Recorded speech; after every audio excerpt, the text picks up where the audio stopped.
નમસ્કાર મિત્રો ગઈકાલે આપણે સોમનાથના સંદર્ભમાં એક વિડીયો બનાવ્યો હતો। આજે ફરી વખત પણ એ જ સંદર્ભમાં ચર્ચા કરીશું, કારણ કે નરેન્દ્ર દામોદર મોદીએ એવું કહ્યું કે ભાઈ દેશની પ્રગતિ સોમનાથને આભારી છે।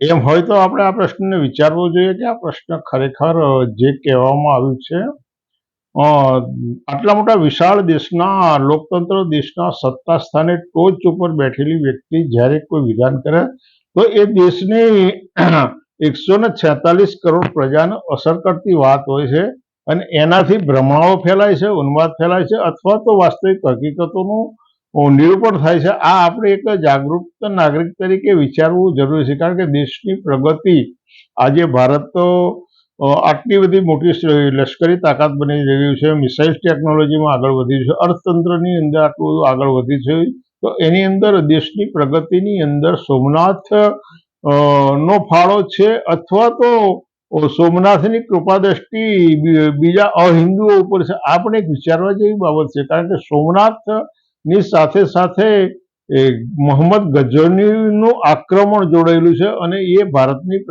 પ્રતિષ્ઠા ઉપરનું એક કલંક છે। મોહમ્મદ ગઝનવી એટલે ગજની શહેરનો એ સમયનો એક રાજા। ગજની એટલે આજના અફઘાનિસ્તાન પ્રદેશમાં આવેલું એક નગર, અને એ મોહમ્મદ ગઝનવી ત્યાંનો એક શાસક હતો, પણ એ એવો શાસક હતો કે એણે અપ્રિતમ સાહસ કર્યું।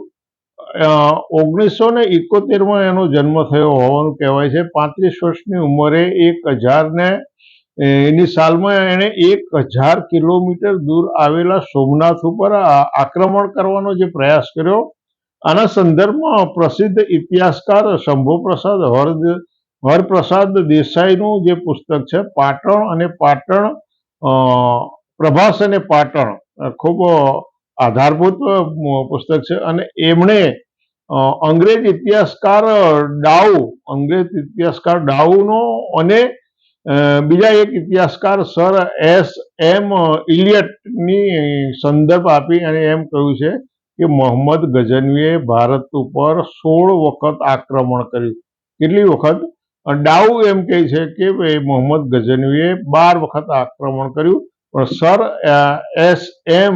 ઇલિયટ એવું કહે છે એ આધાર પુરાવા સાથે કે મોહમ્મદ ગઝનવીએ ભારત ઉપર 16 વખત આક્રમણ કર્યું, અને એની પ્રથમ સવારી 1000ની સાલમાં ભારતના જલાલાબાદ પાસે રાજા જયપાલનો પરાજિત કર્યો। બીજી સવારી એણે 1001 થી 1002 દરમિયાન આક્રમણ કર્યું। આવી એણે 16 સવારીઓ કરી। આપણે 16નું પૂરું વર્ણન નથી કરતા, કારણ કે આપણે સમય મર્યાદાને ધ્યાનમાં રાખી અને તમારી ધીરજને ધ્યાનમાં રાખીને ચર્ચા કરવી છે। જે છઠ્ઠી સવારી છે એ થોડીક વધારે વિચારવા જેવી, અને હિન્દુ રાજાઓ પૈકી કેટલાક અપવાદો સિવાયના હિન્દી રાજાઓ પેલા ગાંડિયા જેવા બુદ્ધિ વગરના હતા। આ શબ્દો ફરી રિપીટ કરું છું, હિન્દુ રાજાઓ કેટલાક અપવાદો સિવાયના ગાંડિયાઓ જેવા બુદ્ધિ વગરના હતા। એ વખતના જે રાજાઓ હતા એમણે ઉજ્જૈન, ગ્વાલિયર, કલિંદર, કનોજ, દિલ્હી વગેરેના રાજાઓ ભેગા થયા, અને એમણે મોહમ્મદ ગઝનવીમાં હિન્દુસ્તાનમાં પ્રવેશ તો રોકવા માટેનો એક મોરચો બનાવ્યો, અને એ મોરચાના કારણે ગઝનીની સામે જ્યાં યુદ્ધ થયું એ યુદ્ધમાં ગઝનીની હાર થઈ। એણે છુપાઈ અને એની જે સાવણી હતી એની અંદર ભાગી ગયો, પરંતુ હિન્દુ રાજાઓ જે છે ને ગાંડા હતા। મોટા ભાગના હિન્દુ રાજાઓમાં બુદ્ધિનો અભાવ હતો। મોટા ભાગના હિન્દુ રાજાઓમાં બુદ્ધિનો અભાવ હતો, એટલે રાજા હાથી લઈ અને લડવા નીકળતો, એટલે લડવા નીકળેલો રાજા હાથી ઉપર બેઠો હોય એટલે સૌથી પહેલો દુશ્મનોની નજરમાં એ પહેલો આવી જાય। બીજું કે જયારે એની પર મારો કરવાનો હોય ત્યારે દુશ્મનોએ જે મુખ્ય દુશ્મન હોય એને શોધવા માટેની કોઈ ફાગ એ ના કરવી પડે, એટલે એ જે એનો અગનપાળ હતો એ હાથીની ઉપર સવાર હતો। મોહમ્મદ ગઝનીનું લશ્કર હારી રહ્યું હતું, મોહમ્મદ ગઝની એની સાવણીમાં છુપાઈ ગયો હતો, પણ એ સમયે અનંગપાળનો હાથી ભડક્યો। હવે આ પાલતુ પ્રાણીઓની પ્રકૃતિ છે કે એ આવા ઘોંઘાટ સહન નથી કરી શકતા। નૈસર્ગિક રીતે આવા ઘોંઘાટોથી દૂર રહેવા આ પ્રાણીઓ ટેવાયેલા હોય. એમાં હાથી જેવું વિશાળ પ્રાણી જ્યારે તમારા કાબુ બહાર થાય પછી એનું કંટ્રોલ કરવું ખૂબ અઘરું પડે છે, કારણ કે એની વિશાળ કાય અને એની અપરિચિત શક્તિના કારણે એને કંટ્રોલ ના કરી શકાય. એટલે એનો અનંગપાળનો હાથી ભડક્યો, એના કારણે એનું લશ્કર એમ માન્યું કે આપણી હાર થઈ છે અને આખી જીતની બાજી હારમાં પરિણામ એ આવ્યું કે 8,000 હિન્દુ સૈનિકોની હત્યા એને એ સમયે કરી. એટલે 8,000. એટલે આ એ રીતે 9મી સવારે જયારે મોહમ્મદ ગઝનવીએ 9મી વખત ભારત પર આક્રમણ કર્યું, એટલે અનંગપાળે 50 હાથીઓ ઉપર જેટલા રત્નો અને દાગીનાઓ ભરાઈ અને 2,000 સૈનિકો ગુલામો તરીકે આપવાની શરતે એની સાથે સમાધાન કર્યું. આ બધું થઈ રહ્યું હતું ત્યારે સોમનાથની કૃપા દ્રષ્ટિ ભારતના હિન્દુઓ ઉપર હતી કે ભારતની ઉપર આક્રમણ કરેલા મલેચ્છ લોકો ઉપર હતી? આ તમારે વિચારવા જેવો પ્રશ્ન છે. જો તમને એમ કહેવામાં આવતું હોય કે ભારતની પ્રગતિ સોમનાથના આધારિત છે, તો ભારતની પ્રજા તરીકે તમારે વિચારવા જેવી બાબત છે કે આ 9મી સવારી કરી ત્યાં સુધી સોમનાથની પ્રગતિ કોની ઉપર હતી? સોમનાથની કૃપા દ્રષ્ટિ કોની ઉપર હતી? ભારતના હિન્દુ રાજાઓ ઉપર હતી, જે હિન્દુ રાજાઓ સોમનાથની પૂજા અર્ચના કરતા હતા, આરાધના કરતા, એની ઉપર, કે જે મલેચ્છ લોકો ભારતની ઉપર આક્રમણ કરી એની ઉપર હતી આ 9મી સવારી. પણ આપણે ખાસ તો જે આક્રમણ ભારતના ઇતિહાસમાં કલંકિત શબ્દોથી લખાઈ ગયું એવા 16મી સવારીની આપણે ચર્ચા એટલા માટે કરવી છે કે 16મી સવારી એ મોહમ્મદ ગઝનીએ જ્યારે ભારત ઉપર આક્રમણ કર્યું તો એણે 18/10/1025ના રોજ 30,000 પાયદળ અને 54,000 બીજા સૈનિકો સાથે એ ગુજરાતના સોમનાથમાં પ્રવેશ્યો અને ગુજરાતના સોમનાથમાં 18 દિવસ સુધીનો પડાવ નાખ્યો અને 18 દિવસ સુધી એણે હજારો હિન્દુઓની હત્યા કરી.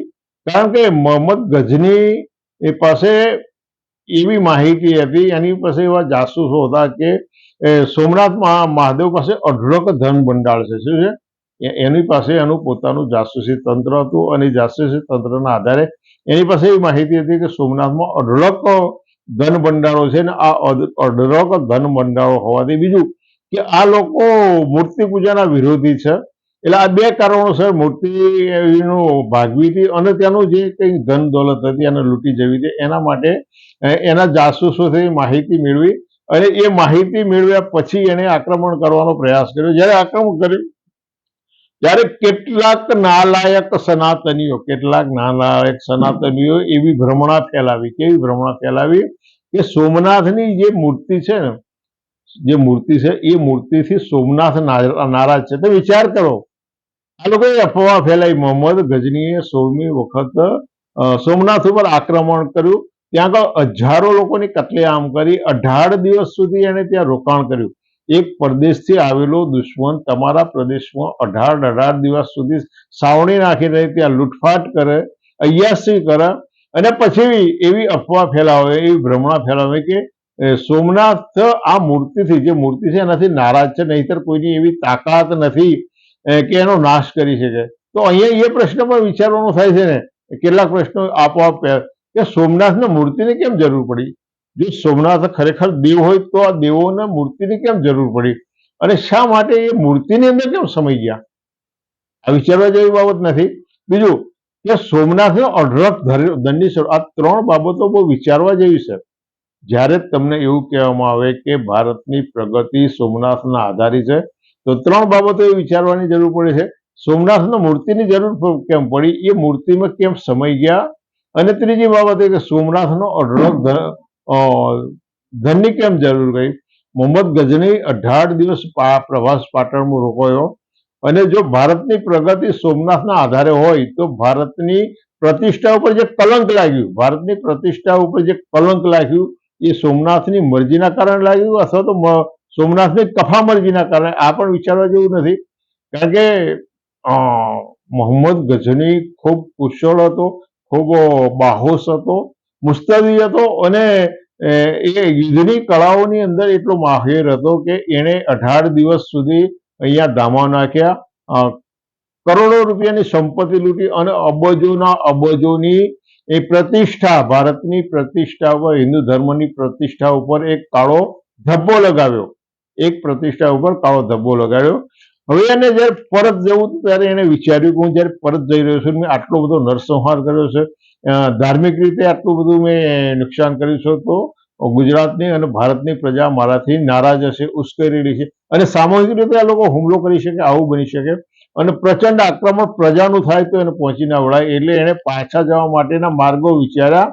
અને એમાં જે માળવાના રાજા ભોજ હતા, ભોજ પરમાર રાજા, એક માળવાના પ્રદેશમાંથી પાછા જઈ શકાય, એના જવા માટેના 3 માર્ગ હતા. બીજો માર્ગ એ હતો કે આબુના માર્ગે પાછા જઈ શકાય, ત્યાં સાંભરના વિશાળદેવ ચૌહાણનું શાસન હતું, અને ત્રીજો માર્ગ પાટણનો હતો, ત્યાં ભીમદેવ સોલંકીનું રાજ હતું. આ 3 માર્ગો પૈકી આ 3 રાજાઓ, માળવાના રાજા, સાંભળના વિશાળદેવ ચૌહાણ અને પાટણના ભીમ, એટલે પાટણના ભીમદેવ ઓછો શક્તિશાળી હતો પેલા 2 રાજાઓની. એટલે એ માર્ગેથી એને પરત જવાનું વિચાર્યું, એ માર્ગથી પ્રચાર, કારણ કે ત્યાં પ્રતિકાર થશે તો એને પહોંચી વળીશું, ત્યાં જોખમ ઓછું હતું. એટલે એની પાસે જાસૂસોની એવી ફોજ હતી કે પહેલા આ બધી માહિતીઓ મેળવી લેતા, જે હિન્દુ રાજાઓ પાસે નહોતી. કારણ કે આ હિન્દુ રાજાઓએ તો માત્ર અય્યાસી જ કરવાની, પ્રજાને લૂંટી ખાવી અને પ્રજાના રૂપિયા ઉપર અય્યાસી કરવી, આ એમનો ધંધો હતો. એના કારણે ભારતની પ્રજાએ 1000 વર્ષ ગુલામી ભોગવી. પરંતુ પરદેશથી આવેલો જે આ શાસક હતો, મલેચ્છ હતો, એની પાસે હિન્દુઓની રજેરજની માહિતી હતી. એટલે એણે પાટણના માર્ગે થઈ આગળ વધી અને રણ માર્ગે થઈ અને એને ગજની જવાનો પ્લાન ગોઠવ્યો. હવે એ પાસે અહીંયા આગળ પછી બીજી ભ્રમણા પેદા કરે, કારણ કે સનાતન સંસ્કૃતિનો એક પાયો એ છે કે ભ્રમણાઓ ફેલાવવી, ભ્રમણાઓ પેદા કરવી એ સનાતન સંસ્કૃતિનો પાયો છે. એટલે એમણે એક ભ્રમણા એવી ફેલાવી કે ગજની પાછો જઈ રહ્યો હતો, એટલે એનું લશ્કર રણમાં ભટકી ગયું. હવે અહીંયા આગળ 3 બાબતો કુદરતી રીતે સમજવા જેવી છે: રણ, જંગલ અને સમુદ્ર. રણ, જંગલ અને સમુદ્રની અંદર તમારી પાસે ચોક્કસ દિશા નિર્દેશ ના હોય, ચોક્કસ સાધનો ના હોય, તો કોઈ પણ વ્યક્તિ, કોઈ પણ સત્તાવાળાઓ ત્યાં ભૂલા પડે છે. અને એવું આજે પણ કચ્છના રણમાં, સહારાના રણમાં અને બીજા અનેક રણોની અંદર આજે પણ ત્યાંના ભૂમિયા હોય, એન્જિનિયરો હોય, એ પણ ભૂલા પડે છે. તો આજથી 1000 વર્ષ, 1500 વર્ષ પહેલા, કે જ્યારે આવા કોઈ ટેકનોલોજીના સાધનો નહોતા, કોઈ દીવાદાંડીઓ જેવું નહોતું, એ વખતે એનું લશ્કર ભૂલું પડવું ને એ તો કુદરતી પ્રક્રિયા હતી. પરંતુ સનાતન સંસ્કૃતિનો પાયો એવો છે ભ્રમણાઓ પેદા કરવી. એટલે એમણે એવી ભ્રમણા ઊભી કરી કે ભાઈ એમણે આત્મસંતોષ તો લેવો જોઈએ ને, કારણ કે મોહમ્મદ ગઝની આટલું બધું કરી અને સલામતી રીતે પાછો ગયો, પોતાના પ્રદેશમાં પાછો ગયો, અને ત્યાં આગળ એ લાંબુ જીવ્યો, અને છતાંય એને ઊની આંચ ના આવી. તો સોમનાથની કૃપા દ્રષ્ટિ કોની? મોહમ્મદ ગઝની ઉપર હતી. સોમનાથની કૃપા દ્રષ્ટિ, સોમનાથના આશીર્વાદ કહો, સોમનાથની દયા કહો, કૃપા કહો, જે કંઈ હતું ને એ મોહમ્મદ ગઝની ઉપર હતું. 1000 કિલોમીટરથી પાયદળ ચાલીને આવેલો અને 18 દિવસ સોમનાથમાં ધામા નાખ્યા, લાખો કતલેઆમ કરી, અનેક હજારો પુરુષોનો બંદીવાન બનાવી, ગુલામ બનાવી અને પોતાના પ્રદેશ લઈ ગયો. એમાં કેટલાક જીવ્યા, કેટલાક મરી ગયા. આ બધું કરવા છતાં મોહમ્મદ ગઝનીને ખુદ કશું ના થયું. તો સોમનાથની કૃપા દ્રષ્ટિ કોની ઉપર? હિન્દુઓ ઉપર હતી કે મલેચ્છ ઉપર? આ વિચારવા જેવી બાબત છે, કારણ કે સોમનાથની કૃપા દ્રષ્ટિ મોહમ્મદ ગઝનવી હતી. એટલે મોહમ્મદ ગઝનવી સ્વદેહે સલામત પાછો ફર્યો. ભલે એની જોડે થોડા ઘણા આવ્યા, પરંતુ એ ભારતની પ્રતિષ્ઠાની ઉપર કાળો કલંક લગાડી ગયો. એટલે સોમનાથની કૃપા દ્રષ્ટિ હિન્દુઓ પર નહોતી, મલેચ્છ ઉપર હતી, આક્રમક ગઝનીની ઉપર હતું. અને એના કારણે આજે પણ ભારતના કોઈ પણ મંદિરની સાથે આવું કાળું કલંક માત્ર અને માત્ર સોમનાથના મંદિર સાથે જોડાયેલું છે. એટલે તમને એમ કહેવામાં આવે કે ભારતની પ્રગતિ સોમનાથના આધારે છે. આ ભારતની પ્રજાને ગુમરાહ કરવા માટેના વાક્યો છે. ભારતની પ્રજાને ઉન્માદમાં રમતી કરી અને પછી એને બીજા માર્ગે વાળવા માટેની બાબતો છે. એટલે તમારે વિચારવા જેવું છે. જ્યારે જ્યારે આવા વિધાનો આવે ત્યારે વાસ્તવિકતા શું છે અને વાસ્તવિકતાને ચકાસવી જોઈએ. વાસ્તવિકતાને ચકાસવા માટે થોડુંક ઇતિહાસમાં ડૂબકું કરવાની જરૂર છે. અને તમે આવું કંઈક વિચારતા રહેશો એવી અપેક્ષા સાથે ફરી મળીશું. આવજો.